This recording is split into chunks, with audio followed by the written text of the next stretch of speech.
Shalom Ouvracha. Est-ce que la Torah d'Israël a confiance au bon sens humain? Voilà que dans notre parashat Shoftim, nous prenons connaissance de la position de la Torah quant au système politique. Et lorsque nous lisons les versets en question et les sources en question, nous voyons, comme nous enseigne le grand rabbin de Vologine, le natif de Vologine, que la Torah ne prend pas de position claire quant au système politique idéal. Est-ce que la royauté? Est-ce qu'un autre système politique? Il nous dit le natif de Vologine que tout dépend de la volonté du peuple, ce que le peuple a choisi. Et ce choix va être mis en place tout simplement par une réflexion philosophique de pensée profonde, qui peuvent être des pensées politiques, et en fonction de l'ère dans laquelle nous vivons, le peuple va choisir un système politique bien précis. Il en est de même, entre parenthèses, pour un système économique. La Torah n'a pas de préférence pour un système économique par rapport à un autre.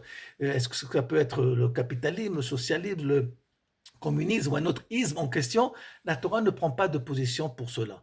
Mais pourquoi? Tout simplement parce que la Torah d'Israël, a confiance au bon sens humain. Et tant que le bon sens humain peut avoir sa place et progresser, alors la Torah d'Israël ne s'en mêle pas. Dieu laisse faire, laisse l'homme se développer par sa réflexion, tout simplement parce que la Torah a confiance en l'homme. En quoi la Torah va venir se mêler? Comment réaliser les choses? Parce qu'il risque d'avoir certains dérapages.